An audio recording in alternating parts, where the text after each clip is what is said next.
This original WSRE presentation is made possible by viewers like you. Thank you. Law enforcement, public service, and maybe a little psychology. Dr. Cedric Alexander on this edition of Conversations.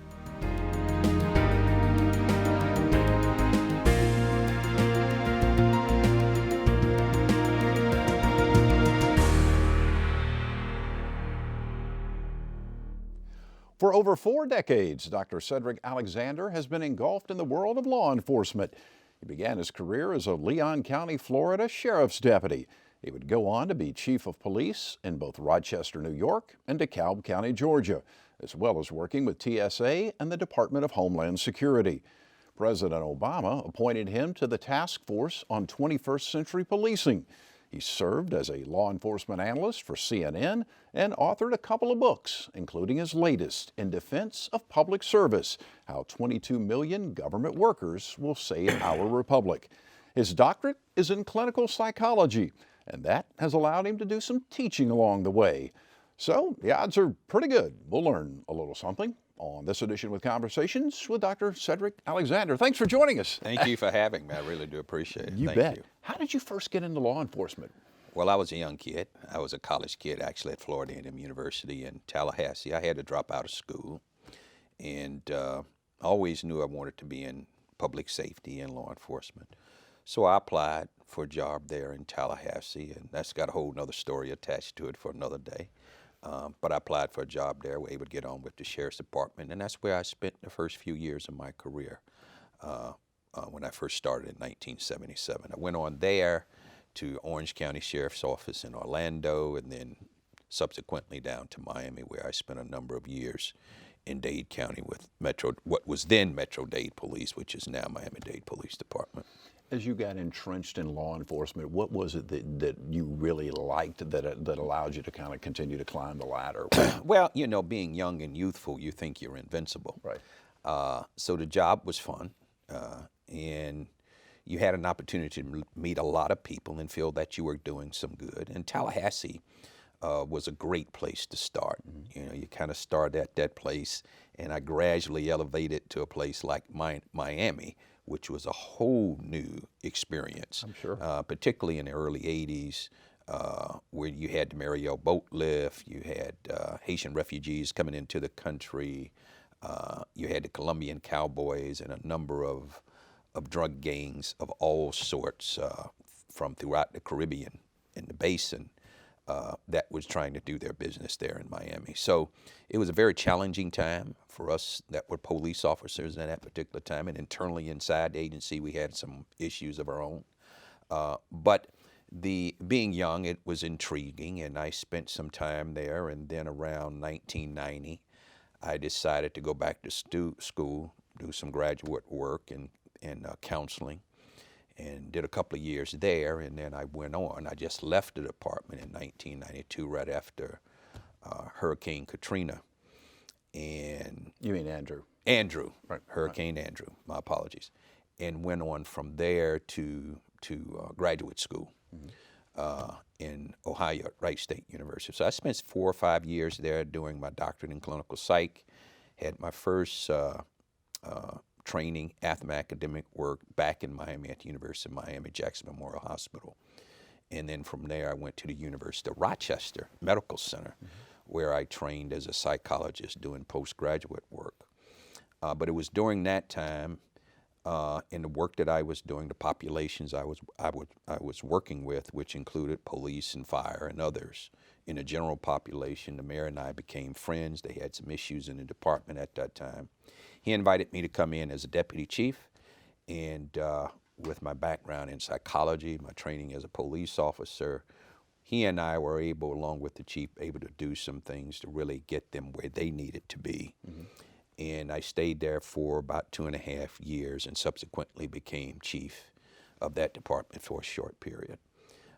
Then I went on from there to Albany, New York, worked for Republican Governor George Pataki for close to 2 years, about 2 years or so, as the Deputy Commissioner for Criminal Justice for the state of New York. And that's shortly after, well, when I left there, I went to Dallas, 5.5 years as Federal Security Director at DFW Airport, where all the federal operations, TSA operations, under the whole Homeland umbrella. I was responsible probably for about 2,000, 2,500 people who worked for me at that time. And then I had this bug, Jeff, to get back into municipal policing again. And so the opening came open in DeKalb. And I don't know if you know anything about DeKalb County. It's right adjacent to Atlanta. It's part of the whole metro, 271 square miles, over 750,000 people. Very diverse in terms of economics throughout the entire county. And I was selected to become chief, and shortly after I became public safety director. So I've had a long and wonderful career after spending 4 years there. The mayor in Rochester, New York, where I'd worked before, but now a new mayor who was going into her second term, she invited me to come up and spend some time with her. So I was up there pretty close to 2 years, and she got reelected and got things jumped off the way they needed to be, and then I decided it was time to come back home. I'd had a long career, roughly around 42 years, working in and out of the profession. And so it's great to be back in Pensacola. And when I left here to go to college in '72, with the exception of coming home for the holidays, I've been gone really since that time. So being back, I get to see a few old friends I went to high school with, but I'm making new friends all over again too. It's a whole different world than when you left, huh? Yeah, I mean, the beauty of it is Pensacola has grown, and Pensacola has become much more diverse, and it is just a wonderful community to be in. It's growing, it's emerging. We got great leadership here with our elected mayor, Grover Robinson, and the leadership is outstanding in the city. And the people that I have been meeting over the course of the last year that I've been back home have been absolutely wonderful. Everybody's positive, everybody's upbeat, everybody's looking to the future of Pensacola. And it is just really a great time to be back home. And it's a great time for me to be back home to spend time with my mother as well, too, who has been retired now for probably about 30 years. And, of course, she wouldn't want me to call her aging. I would call her she's maturing in life. And so it is really, in a lot of ways, great to be back home. Well, you're focusing so much of your career right now, as I understand it, sort of on helping police departments and kind of deal in sort of a changing world and a changing society. Talk a little bit about that. Well, as you know, the world is changing. The world has been changing. The world will continue to change. I had an opportunity to do some tremendous things over the years, meet some tremendous people, be in some wonderful places, and even influence the growth, if you will, or the advancement of law enforcement, being on President Obama's task force on 21st century policing. That document that we created still is being utilized today by many departments across this country. So that continues to go on. President Trump, of course, he just formed his own commission as well, too. And the good part about it is the work that we done under one administration, work being done under this administration, at the end of the day, the mission is still the same. And both of them are about advancing policing and making sure that we're taking care of the welfare, making sure that our officers are healthy, who have a very challenging job out there to do. What's the most challenging part about being a police officer? Well, when you're 23, 24, nothing. You just have fun every day, but as you grow and you mature and you begin to have different experiences, you see things very differently because you do grow up and mature in that profession as you would any profession. But policing has changed over the years. The community is saying to us now, we want you to be held more accountable. We want to understand more what you do. This clandestine operation of, like we're some secret organization no longer exists. People want to look inside their police departments, and it is their police department. And they want to look inside. They want to know more. They want to work collaboratively with police. We want to work collaboratively with people in the community because really the best public safety that is provided is when you have your public safety officials and your communities working together. But you also have to develop a trust with each other. And because if we think about criminal behavior throughout any community, no sole source can manage that. Even with emerging technology, you still have to have human interaction, and you still have to have public safety officials and community members that are working conjointly together on a mission to keep all of our communities safe. That is hugely important. There is no exception. No one entity does it by itself, because it clearly takes both in order to do that. That is public safety, and that is community working collaboratively with each other. Tell me about your book. You have a brand new book. It's called In Defense of Public Service, How 22 Million Government Workers Will Save Our Republic. Tell me about the book. Well, you know, that book came about for me as we were moving from one president to another president here just a few years ago. And having been in public safety all my life, having been a career employee all of my life, I stood back and I took a look and I thought to myself, you know what's really important, something I think we oftentimes overlook. We elect officials every 2 years, every 4 years, every 8 years. But there's one thing that stays the same. That is our career employees. Those career employees who are out there keeping our roads and streets clean and safe, our public safety officials, our firefighters, our National Weather Service personnel who work for the federal government, who warns us of possible tragedies coming our way, all the way to air traffic controllers who keep our skies safe.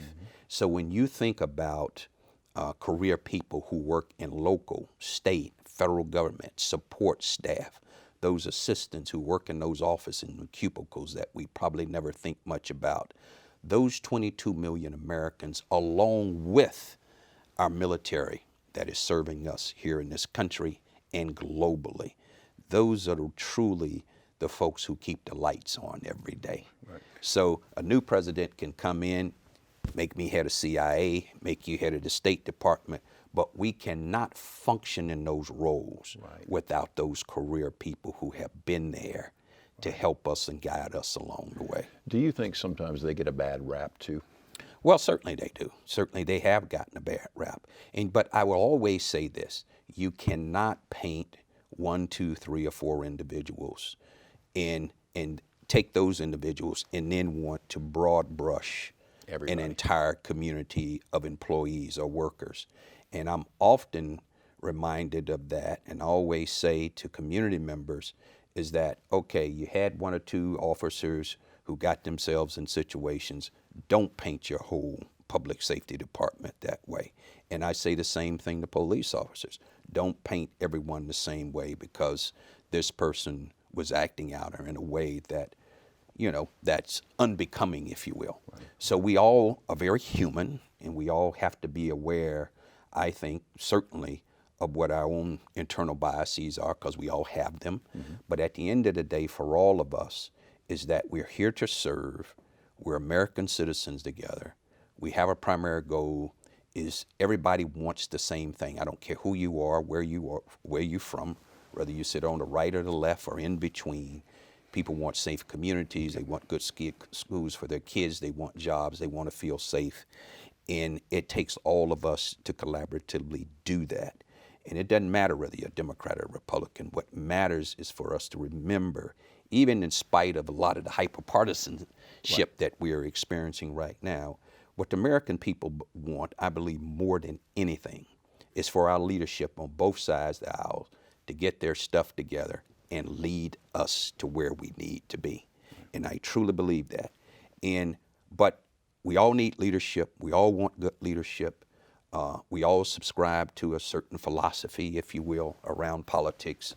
But at the end of the day, Jeff, we all are American citizens, and we all stand together. And when you see tragedy strike this country, whether it's a bad inclement weather, whether it's a mass shooting, regardless of whatever it is, or whether we feel we're threatened by foreign foes, one thing American people would do is that they will come together, they will lock arms, and we will defend this democracy and this republic.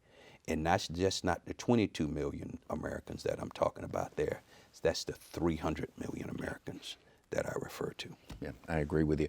You know, speaking of mass shootings and things of that nature, it seems to me like that's obviously a lot more in the news in recent years than it had been in the past. What do you make of that? Well, you know, that's a very complex issue, and I'm a gun owner, like millions of Americans across this country. I'm a responsible gun owner. I exercise my constitutional right, and certainly we have seen people go awry. Those who were even legal gun owners themselves, and certainly those who take possessions of the weapons illegally. I think it's a very complex issue, but here's what we got to figure out as a nation. We got to figure out how do we put our arms around this whole mass shooting, the guns, the massive number of guns that are out there on the street.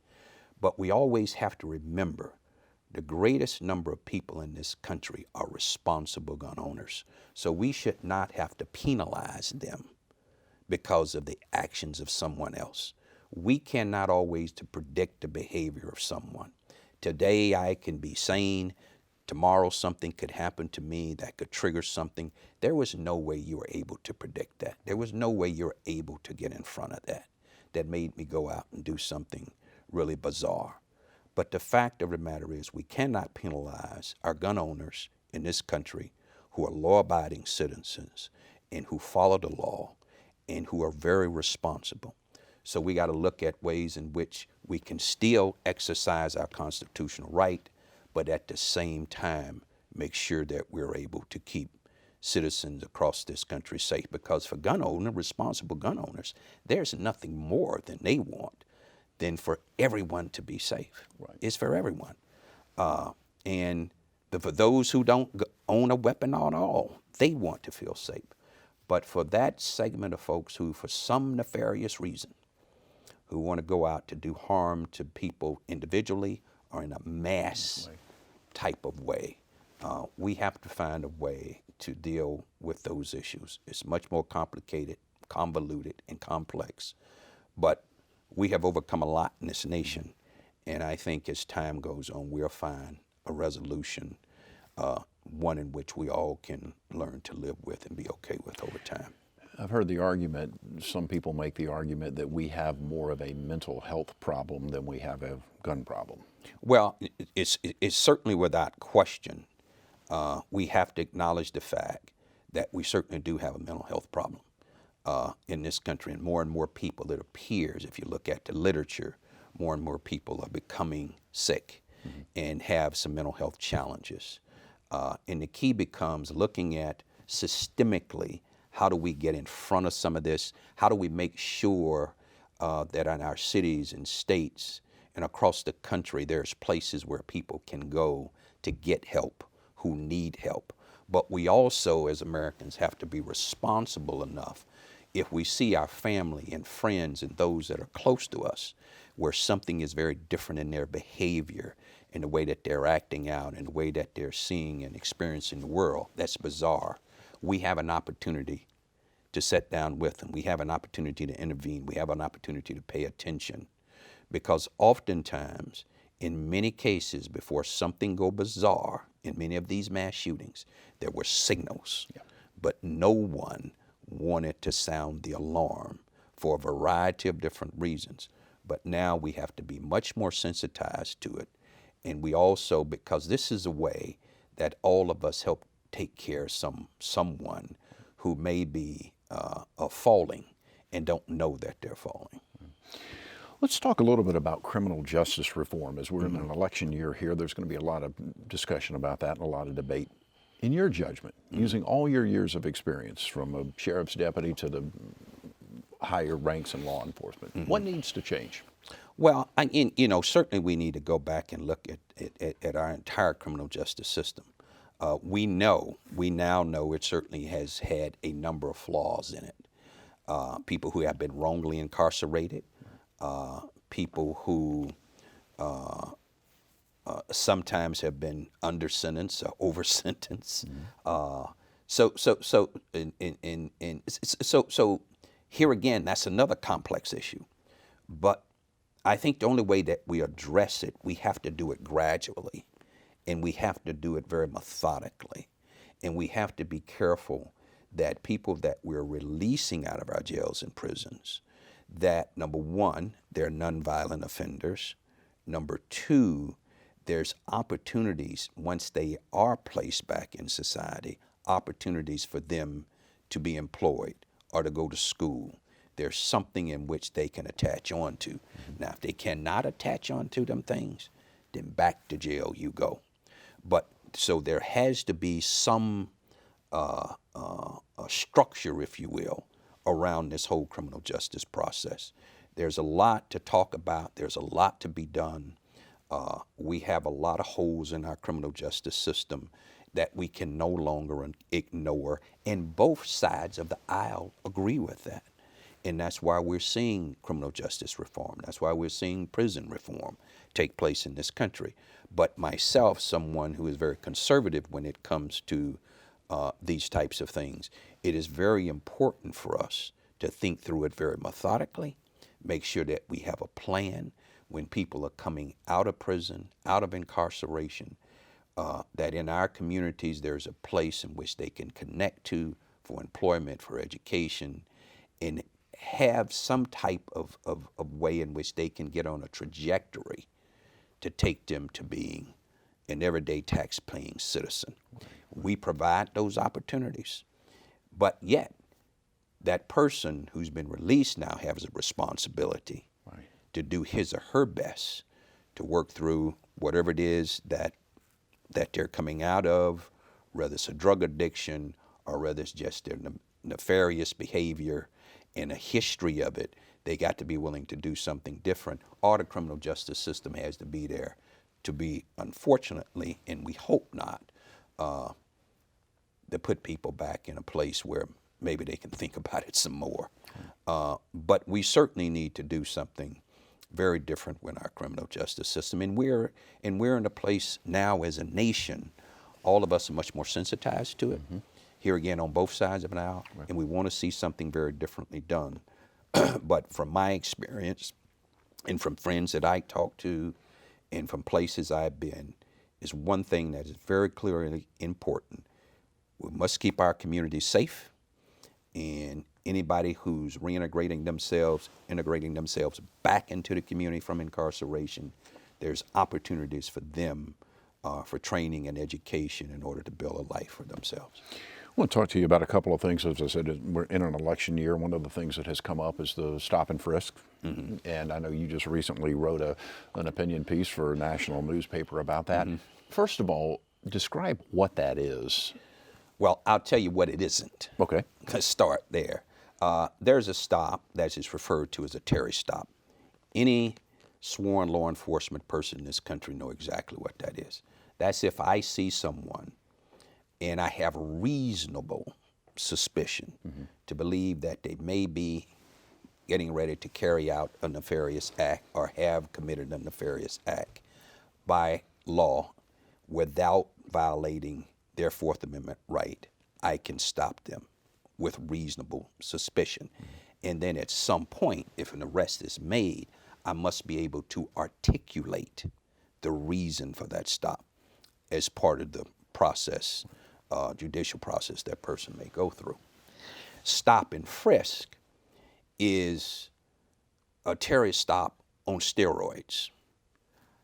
I go into a certain community, high crime community, if you will, and the mission is to go in and stop people who appear to be suspicious based on reasonable cause, but then I start stopping people not based on reasonable suspicion, but based on you just don't look right with that suit on. Right. You know what I mean? Yeah. That's something entirely different.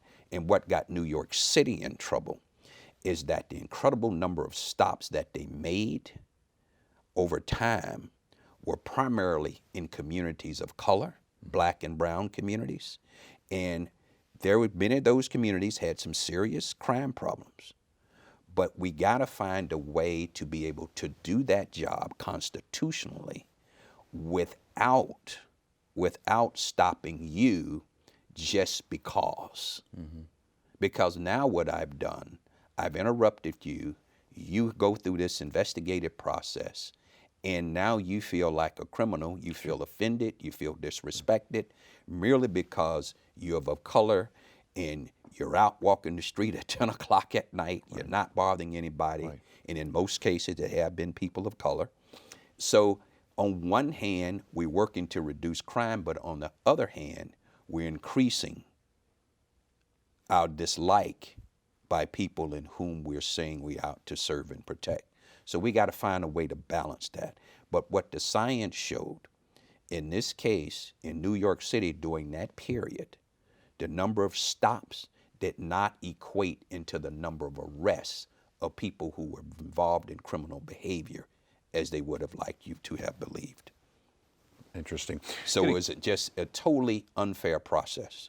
So you just can't arbitrarily just stop somebody because they look suspicious. Right. Because there's going to be some repercussion around that over a period of time where communities are going to push back, because now everyday common citizens who walking down the street feeling like they're being harassed by police merely because of color. And then when you look at the science of it, when you start reviewing the data and breaking it down, it's not, it looks very ugly. It looks very, very ugly. But Terry stops, if utilized constitutionally, is a remarkable law enforcement tool that can be used to help reduce crime in our communities. But it has to be based on articulated, reasonable suspicion. Fascinating conversation. Getting very short on time here, about a minute left. What's it look like for you here in the next couple of years? What's on your agenda? Well, I just recently was appointed by Governor DeSantis to the ECUA District 3 here in Pensacola.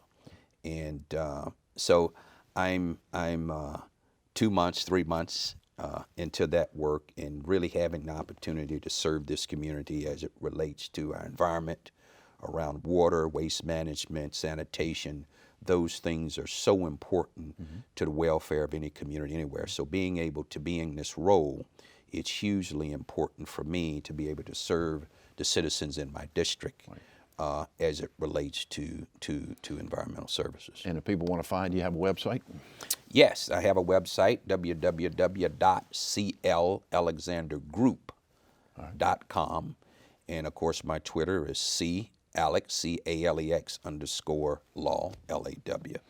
And you can find me there. Fascinating conversation. Thank you so much for your time. Thank you for having me. Really do appreciate Absolutely. it. My pleasure. Thank Dr. Cedric Alexander. And by the way, his latest book is called In Defense of Public Service: How 22 Million Government Workers Will Save Our Republic. By the way, you can see this program and many more of our conversations online at WSRE.org/conversations, as well as on YouTube.